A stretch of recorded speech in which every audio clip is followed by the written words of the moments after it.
Welcome one early morning ಬ್ಲಾಗ್ನ ಸ್ಟಾರ್ಟ್ ಮಾಡ್ತಾ ಇದ್ದೀನಿ. ಭಾನುವಾರ ಬ್ರೇಕ್ಫಾಸ್ಟ್ ಮಾಡೋಕ್ಕೆ ಅಂತ ಬಂದಿದ್ದೀವಿ. ಸೊ ನಾನು ರೈಸ್ ಬಾತ್ ಆರ್ಡರ್ ಮಾಡಿದ್ದೀನಿ, ಮಗನಿಗೆ ಇಡ್ಲಿನ ಆರ್ಡರ್ ಮಾಡಿದ್ದೀನಿ.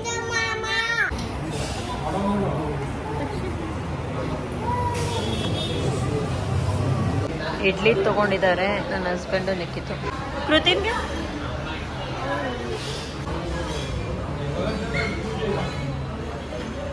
ಮಗನಿಗೆ ಇಡ್ಲಿ ತಿನ್ನಿಸ್ಬಿಟ್ಟು ನಾನು ರೈಸ್ ಬಾತ್ ತೊಗೊಂಡೆ. ನನಗೆ ಇಡ್ಲಿ ದೋಸೆ ಹೋಟೆಲಲ್ಲಿ ಅಷ್ಟು ಇಷ್ಟ ಆಗಲ್ಲ, ನಾನು ಅಷ್ಟು ಪ್ರಿಫರ್ ಮಾಡೋಕ್ಕೆ ಹೋಗಲ್ಲ. ಮಕ್ಳಿಗೆ ತಿಂಡಿ ಮಾಡಿಸಿದ್ಮೇಲೆ ಹಾಲನ್ನ ತೊಗೊಂಡು ಅಲ್ಲೇ ಕುಡಿಸಿದ್ವಿ. ನಮಗೆ ರೂಮ್ ಯಾವುದೂ ಸಿಕ್ಕಲಿಲ್ಲ. Golden temple near by stay ಆಗೋಕ್ಕೆ ಅಂತ ಸರ್ಚ್ ಮಾಡಬೇಕಾದ್ರೆ ನಾವು ಸ್ಟೇ ಆಗಿದ್ದು hotel luxury AC and non AC. ತಿಂಡಿ ಆದಮೇಲೆ ನಾವು ನೆಕ್ಸ್ಟ್ ಹೋಗಿದ್ದು ಬಂದುಬಿಟ್ಟು ದುಬಾರೆ ಎಲಿಫೆಂಟ್ ಕ್ಯಾಂಪ್ಗೆ. ದೊಡ್ಡ ಕ್ಯೂ ಇತ್ತು, 11 ಗಂಟೆ ಅಷ್ಟರಲ್ಲಿ ಎಂಟ್ರಿ ಟಿಕೆಟ್ನ ತೊಗೋಬೇಕು ಅಂತ ಅಂದ್ಬಿಟ್ಟೇನೋ ತುಂಬ ದೊಡ್ಡ ಕ್ಯೂ ಇತ್ತು. ನೋಡ್ಬೋದು ದುಬಾರಿ ಫಾರೆಸ್ಟಲ್ಲಿ ಎಷ್ಟು ದೊಡ್ಡ ಕ್ಯೂ ಇದೆ, ಆಲ್ಮೋಸ್ಟ್ 1 ಕಿಲೋಮೀಟರ್ ಕ್ಯೂ ಇದೆ. ಮಳೆಗಾಲ ಆಗಿರೋದ್ರಿಂದ ಬೋಟಲ್ಲಿ ಹೋಗಬೇಕು. ಅದೇ ಬೇಸಿಗೆ ಕಾಲ ಸಮ್ಮರ್ ಸೀಸನಲ್ಲಿ ಬಂದರೆ ಬೈ ವಾಕೇ ಹೋಗ್ಬೋದು ನಾವು ನದಿನ ಕ್ರಾಸ್ ಮಾಡಿಕೊಂಡು. ಆಲ್ಮೋಸ್ಟ್ ಒಂದು 4 ರಿಂದ 5 ಸತಿ ದುಬಾರೆ ಎಲಿಫೆಂಟ್ ಕ್ಯಾಂಪ್ಗೆ ಬಂದಿದ್ದೀನಿ. ಬಟ್ ಇಷ್ಟೊಂದು ದೊಡ್ಡ ಕ್ಯೂ ಯಾವಾಗೂ ನೋಡಿರಲಿಲ್ಲ.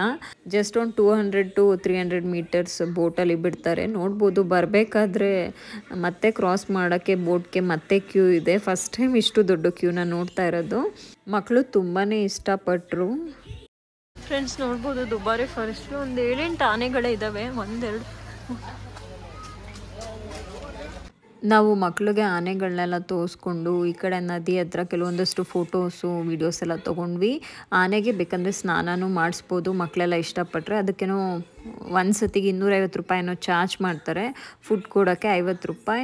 ಎಲಿಫೆಂಟ್ ಕ್ಯಾಂಪ್ಗೆ ಎಂಟ್ರಿ ಫೀ ಮತ್ತು ಬೋಟ್ ಚಾರ್ಜಸ್ ಎರಡೂ ಸೇರಿ ಪರ್ ಹೆಡ್ 150. ಬಿಲೋ 5 ಇಯರ್ಸ್ ಮಕ್ಳಿಗೆ ಏನು ಚಾರ್ಜ್ ಮಾಡಲ್ಲ. ಅಲ್ಲಿ ಹೋದ್ಮೇಲೆ ಎಲಿಫೆಂಟ್ಗೆ ಫುಡ್ ಕೊಡ್ತೀವಿ ಅಥವಾ ಸ್ನಾನ ಮಾಡಿಸ್ತೀವಿ ಅಂದರೆ ಅದಕ್ಕೆ ಸಪ್ರೇಟ್ ಚಾರ್ಜಸ್ ನೋಡ್ಬೋದು. ಕೆಲವೊಂದಷ್ಟು ಫೋಟೋಸ್ ವೀಡಿಯೋಸ್ ಎಲ್ಲ ತೊಗೊಂಡ್ವಿ. ಅದಾದಮೇಲೆ ಮಳೆ ಸ್ಟಾರ್ಟ್ ಆಯಿತು. ಅಷ್ಟು ವೀಡಿಯೋಸ್ ಮಾಡ್ಕೊಳಕ್ಕಾಗಲಿಲ್ಲ, ಕೆಲವೊಂದು ಕ್ಲಿಪ್ಪಿಂಗ್ನ ಮಾತ್ರ ತೊಗೊಂಡಿದ್ದೆ. ತುಂಬ ಆನೆ ಇದೆ ನೋಡ್ಬೋದು. ಇಲ್ಲಾಂದ್ರೆ ಒಂದು 10 ಆನೆ ಇದೆ ನೋಡ್ಬೋದು. ಇಲ್ಲೂ ಆನೆಗಳಿದ್ದಾವೆ. ಸ್ವಲ್ಪ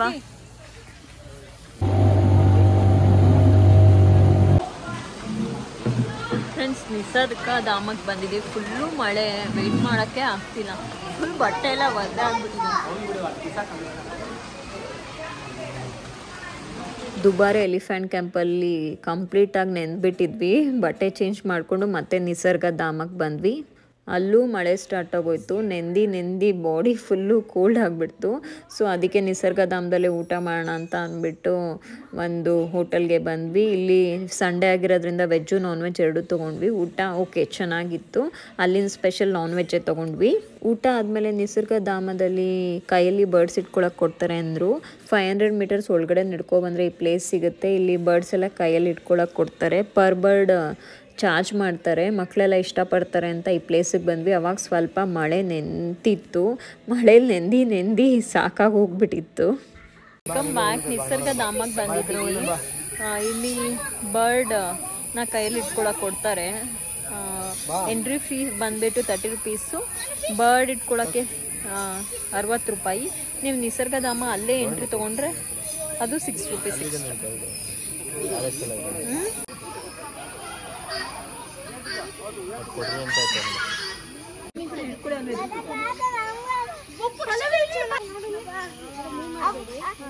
ನೀನು ಇಟ್ಕೊ, ಹಂಗೆ ತೋರ್ಸು, ಹಿಂಗೆ ತೋರ್ಸು ಬರುತ್ತೆ ಬರ್ಡ್ ಕೈ ಹತ್ರ.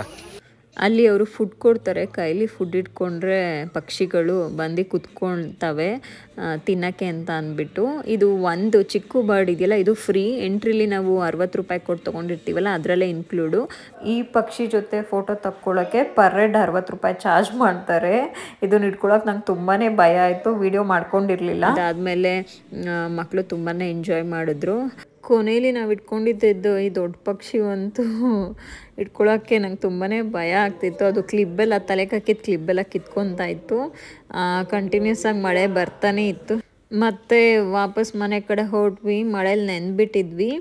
ಆನ್ ದ ವೇ ಹೋಗ್ತಾ ನಾವು ಊಟಕ್ಕೆ ಮೈಸೂರಲ್ಲಿರೋಂತಹ ಪೂಜಾರೀಸ್ ಫಿಶ್ ಲ್ಯಾಂಡ್ಗೆ ನಿಲ್ಸಿದ್ವಿ. Usually Bangalore to Mysuru travel ಮಾಡೋರಿಗೆ ಹೋಟೆಲ್ ಬಗ್ಗೆ ಗೊತ್ತಿರುತ್ತೆ. ಇಲ್ಲಿ ಆ್ಯಂಬಿಯನ್ಸು ಫುಡ್ ಎಲ್ಲ ತುಂಬಾ ಚೆನ್ನಾಗಿರುತ್ತೆ.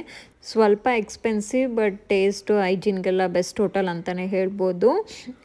ನಮಗೆ ಊಟ ಮಾಡೋಂಗೇನು ಇರಲಿಲ್ಲ, ಯಾಕಂದರೆ ನಿಸರ್ಗಧಾಮದಲ್ಲಿ ಊಟ ಮಾಡಿದ್ದೀನ ಡೈಜೆಸ್ಟೇ ಆಗಿರಲಿಲ್ಲ. ಆನ್ ದ ವೇ ಕಾಫಿಗೆಲ್ಲಾದರೂ ಸ್ಟಾಪ್ ಮಾಡೋಣ ಅಂತ ಅಂದ್ಕೊಂಡ್ವಿ. ಬಟ್ ಹೆಂಗೂ ಮೈಸೂರಿಗೆ ಬಂದಿದ್ವಲ್ಲ, ಫಿಶ್ ಲ್ಯಾಂಡಲ್ಲಿ ನನ್ನ ಕಸಿನ್ಗೆ ಫಿಶ್ ಇಷ್ಟ ಆಗುತ್ತಂತೆ. ಸೊ ಅದಕ್ಕೇ ಇಲ್ಲೇ ಊಟ ಮಾಡ್ಕೊಂಡು ಹೋಗ್ಬಿಡೋಣ ಅಂತ ಅಂದ್ಬಿಟ್ಟು ಸ್ಟಾಪ್ ಮಾಡಿದ್ವಿ. ಇಲ್ಲಿ ವೀಕೆಂಡ್ಸೇ ಆಗಿರಲಿ, ವೀಕ್ ಡೇಸೇ ಆಗಿರಲಿ, ಎಷ್ಟೇ ಕ್ರೌಡ್ ಇದ್ರೂ ಸರ್ವಿಸೂ ಬೇಗ ಮಾಡ್ತಾರೆ.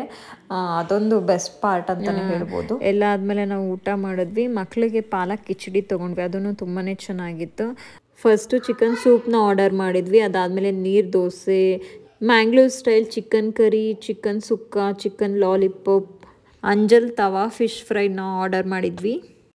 ಫ್ರೆಂಡ್ಸ್, ಇವಾಗ ಫಿಶ್ ಲ್ಯಾಂಡ್ ಬಂದಿದ್ದೀವಿ, ಪೂಜಾರೀಸ್ ಫಿಶ್ ಲ್ಯಾಂಡ್ ಮೈಸೂರಿಗೆ.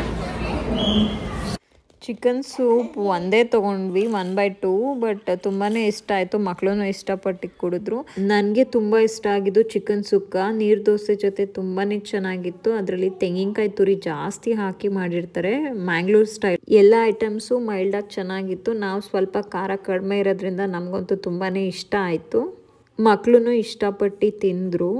ನಮಗೆ ರೈಸ್ ಐಟಮ್ಸ್ ಏನೂ ತೊಗೊಳ್ಳಿಲ್ಲ, ನಮ್ಗೆ ಅದು ತಿಂದಿದ್ದೆ ಹೆವಿ ಆಗಿಬಿಡ್ತು. ಮಕ್ಕಳಿಗೆ ಅಂತ ಅಂದ್ಬಿಟ್ಟು ಪಾಲಕ್ ಕಿಚಡಿನ ತೊಗೊಂಡ್ವಿ, ಅದನ್ನು ಮೈಲ್ಡಾಗಿ ಚೆನ್ನಾಗಿತ್ತು. ಆಮೇಲೆ ಯೂಶ್ವಲಿ ನನ್ನ ಕಸಿನವರು ಇಲ್ಲಿ ಬಂದಾಗೆಲ್ಲ ಫಿಶ್ನ ಪ್ರಿಫರ್ ಮಾಡ್ತಾರಂತೆ, ಅಂಜಲ್ ಫಿಶ್ನ ತೊಗೊಂಡ್ರು.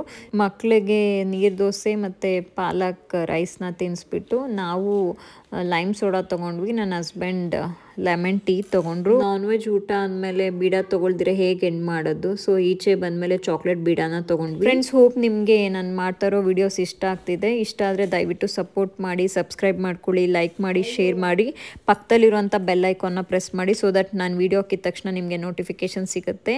ನಾನು ಇನ್ಸ್ಟಾಗ್ರಾಮಲ್ಲೂ ಸಹ ಫಾಲೋ ಮಾಡ್ಬೋದು, ಬಿಂದು ದಶರಥ್ ಗೌಡ. ನಿಮ್ಮ ಅನಿಸಿಕೆ ಅಭಿಪ್ರಾಯಗಳನ್ನ ಕಮೆಂಟ್ ಸೆಕ್ಷನಲ್ಲಿ ತಿಳಿಸಿ. ಮತ್ತೆ ನಾನು ನಿಮಗೆ ನೆಕ್ಸ್ಟ್ ವ್ಲಾಗಲ್ಲಿ ಸಿಗ್ತೀನಿ.